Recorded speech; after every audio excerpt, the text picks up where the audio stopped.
Hello guys, welcome back to Wonderful Legend. Today we are going to be doing a review of this Sony monitor. So yeah, this monitor is really old, but we're going to see how it actually holds up in 2025. I haven't used this in a really long time. Yeah, we're going to see how it interacts with my PC and see how it compares with my Dell monitor, which I've got from 2023. And I'm going to put it side by side. So I'm going to show you the back of the monitor right now. So as you can see right here, it's an SDM M81, as you can see right here, LCD display, and I'm going to show you all the ports in here. So it has a power port, it's got a audio in, it's got a DVI, and it's got a VJ port at the back. It was manufactured in January 2002, which is a long time. So at this point, it's been 23 years since this monitor was manufactured. So it's nearly 24 years. Without further ado, we are going to get this plugged in to my PC. For this connection, I'm actually going to be using my DVI to DisplayPort adapter. So this should adapt to my DisplayPort in the back of my PC. And then I should be able to connect a DVI directly to the monitor. Hopefully we can get a signal directly to the monitor via this cable. And then we've got the AC adapter that's been with this monitor. It's an 18 volt 3 amp AC adapter. We're going to plug it into the power port over here.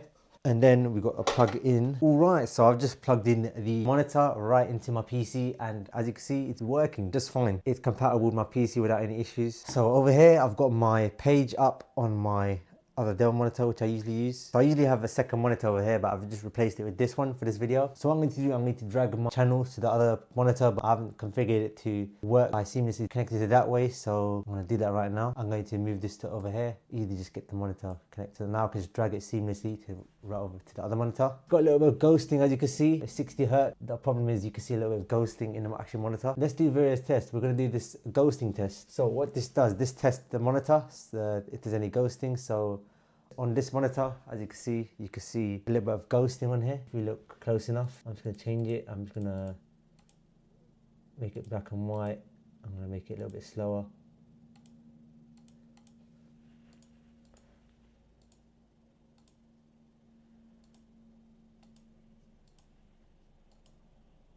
So now over here you can see a bit of ghosting over here.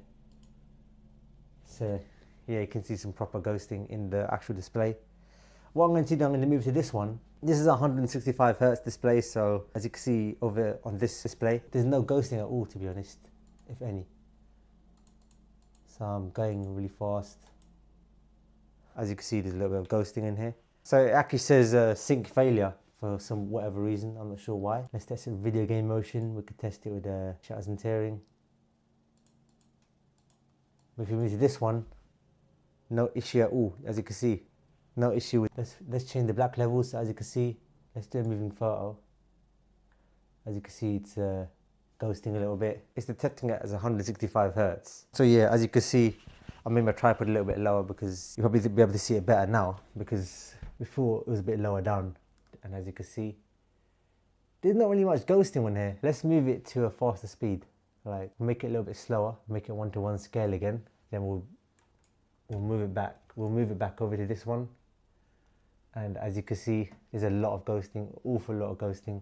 So of course this monitor technology is really old. So it's showing that as 165 Hz. It's detecting the other monitor, which is actually 165 Hz. So it's actually displaying it. And you can see a little bit of ghosting as I scroll down and up. So let's go closer into the monitor. So I'm zoomed into the monitor right now, as you can see.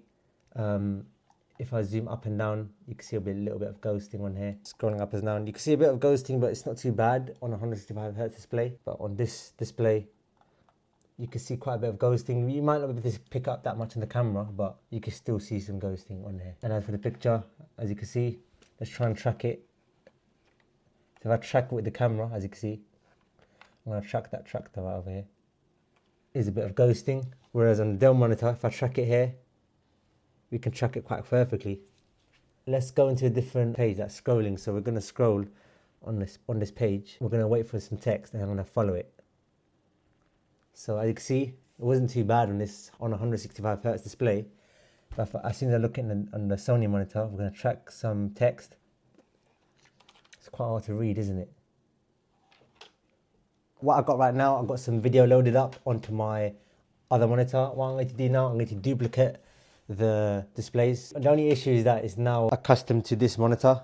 So that's the only issue. But what we can still do, we could still see the colors and how it varies between monitor to monitor. So this is the Sony monitor, this is the Dell monitor. We're going to play it. I'm going to play it and both are playing on each monitor. As you can see, there's a little bit of ghosting on the Sony monitor.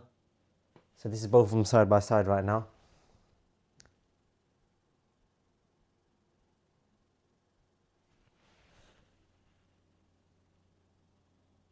So it actually does look really sharp on the Sony monitor as well as on the Dell monitor, but the Dell monitor is 1440p, so that's why it looks less sharp.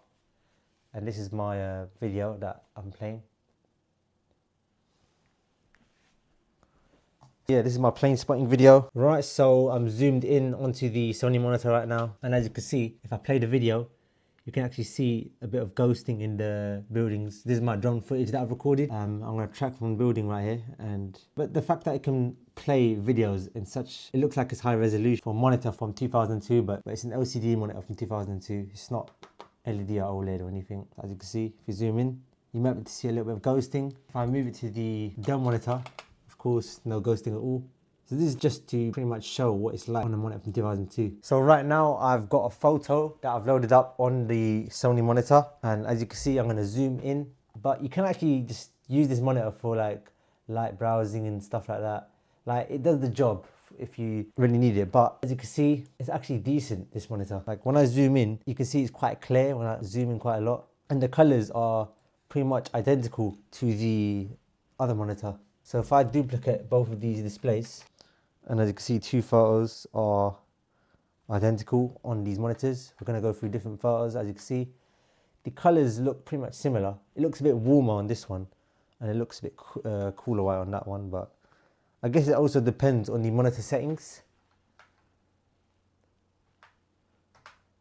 You can actually see the difference. So if I zoom in over here, if the computer used this resolution for this monitor, it wouldn't be able to be displayed on the smaller monitor. So that's why it's being displayed on a lower resolution on the Dell monitor. But as you can see this quite clearly. Of course, you can see the text is a bit lower resolution on that, but this has more pixels anyway. So I'm just going to go through various photos that I've took. So these are all my photos that I've took. I'm going to zoom quite far in. So this is actually in the same aspect ratio as the Sony monitor. So yeah, this monitor does hold up in 2025. So right now what I'm going to do, I'm going to see what it's like to actually edit on this monitor. So I've been editing a video of mine. Let's see what it's like to edit. I'm in the middle of an edit right now. I'm just gonna add a bit more photos. I'm editing a POV street photography. The only problem is because the screen is low resolution, I have less clips on here, which is the issue. So I have to like make this bigger, then I'll compromise the video screen. Then that means I have to make this smaller. So let's try and edit on this monitor. So I've got a photo over here. I'm going to add that to when I take the photo. So as you can see, I'm gonna add that to right over here. I'm going to drag and drop that in. And yeah, I can pretty much edit on this monitor, but of course this little screen will be tiny because, so yeah, I don't think video editing will be ideal on this monitor. I would obviously prefer editing on a larger monitor with a higher resolution. My other monitor is 1440p, while this is, I'll show you the exact resolution right now. It's actually 1280 by 1024, which isn't too bad. It's still not a lot by 2025 standard if you're going to edit a lot. It's 4:3 aspect ratio, it's not 16:9. So yeah, editing might not be ideal on this monitor, but what we can do, we can see if we can browse through YouTube. So I'm just going to go on YouTube right now. So of course, you can only get 3 videos up on here, but I'm going to drag the video on here. I'm going to drag the display on here, and now you get 4 per row. On the other one, you get 3 per row. And of course, if you watch videos on the Sony monitor, you're going to get a black bar on the top and the bottom. So I've got a video loaded up here. As you can see, you could see a little bit of ghosting, and you can see black bars on the top and the bottom. That's of course because most videos on YouTube are 16:9, and very rarely you're going to get a video that's actually 4:3 aspect ratio. So yeah, as you can see, this is my video. So it's sped up quite a lot as well. That should also really test the effects of the ghosting on the monitor. And of course, the blacks don't really look black on this, but on a more modern monitor, that would look more black. So it looks pretty much more like dark grey in the background instead of black when it's supposed to be pitch black. Let's go through the menu on this monitor, which I haven't done yet. So as you can see, you can actually change the white balance on the monitor. So what I'm going to do, I'm going to adjust it. We're going to go up and down. You can change the menu position, you can change the backlight, you can change the power save. You can of course change the language. You can choose to have menu lock on or off. So you can even change the backlight. So I could change it to a lower brightness. That makes it really dark now. So this monitor would be displaying operating systems like Windows XP or Windows 2000, because That's when this monitor actually came out, but now we've got Windows 11. This is probably the first time this monitor has displayed Windows 11. So you can change the menu position as well. I'll prefer it in the middle. Then of course you can change the color. So you can make it more cooler, you can make it more warm, you can use it, adjust it, so we can adjust it manually. So let's make it a little bit more warm. I like a warm tone. I usually use dark mode, but let's look for a website that has a white background. So for example, I've just loaded up the Apple website, and yeah, this is more white. Light mode was more common when this monitor came out, but now we use dark mode a lot more. If I go in Google and I just scroll around here, because this is dark mode, there's more ghosting. Alright, so another thing I wanted to show you, that you can change the contrast and the brightness. So I've actually done this take before, but then I realized my microphone battery has died of my DJI mic, so I'm doing this shot again. So basically I'm showing you that when you change the contrast down, it gets all black over here. But I'm going to show you another thing. When I change the brightness to the full brightness and I go higher, then as you can see, it becomes all white, which is, everything becomes all washed out. You can actually see the text, it becomes all low quality. It basically is really bad quality. So when you change the brightness up, it's really not useful at all. So this monitor isn't really that good for changing the brightness. One of the monitors handle that much better, but this monitor is not really that good. Alright, so another thing that this monitor actually has got, it's got speakers. So if I press this, you can see that the volume is on 100. That means this monitor has actually got speakers, and it's also even got a headphone jack that when I plug in any headphones in here, you can hear through the speakers. But obviously for the DVI port, I can't get audio. That's for display only. What I've actually done, I've connected a lightning to audio jack to the back of this monitor. So this should be an audio in port at the back of this monitor. So I'm now going to plug that in, and I'm going to show you what it sounds like through the monitor. Alright, so I'm going to play a track from my phone, put in full volume. This is what it sounds like. I'm going to put my mic close to it. What I'm going to do now, I'm going to plug in the phone into the monitor, and you're going to hear it through the speakers. It's now being played through the monitor.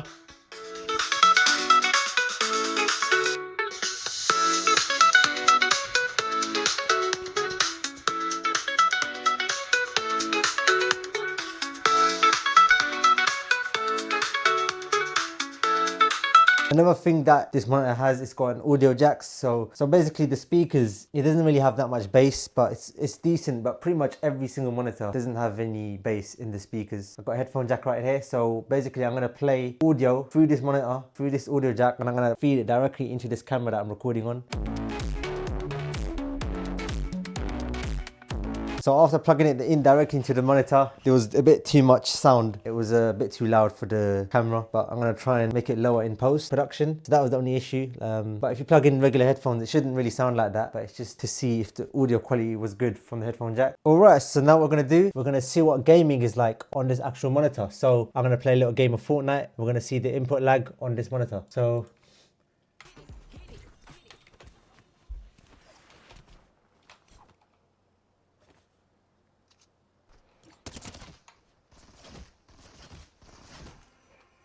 let's go into Salty Springs and let's see what it's like to play Fortnite on this monitor. Alright, so let's land. You can see a little bit of ghosting on there. Actually, there was not really that much ghosting. And the input lag is actually decent. You can actually play games on this 2002 monitor, which is actually crazy. Let's see if we can get a kill with this monitor.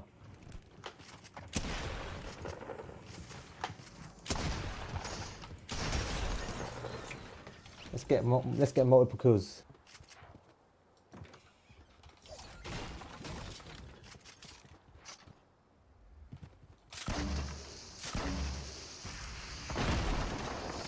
Let's break this little place down.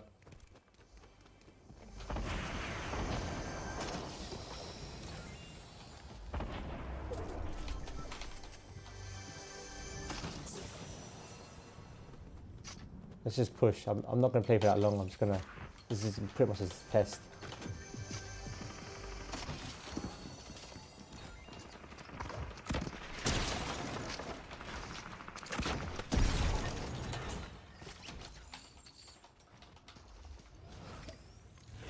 Alright, let's get kills.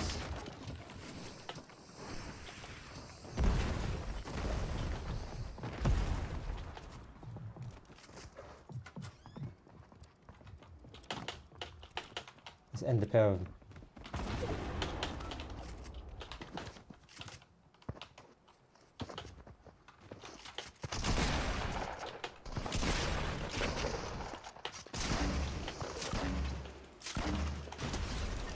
No, I haven't got them both. I've got one. I've got them both now. Actually insane. Someone's following me with a missile.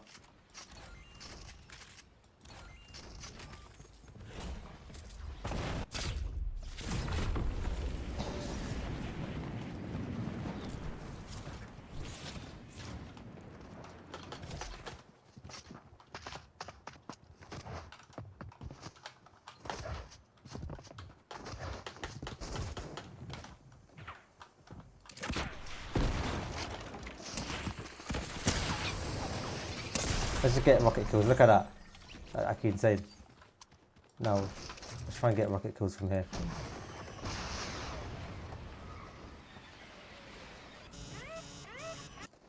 If we dismiss it, we lose it. We lose it. I haven't played Fortnite in a while. This is me just launching the game.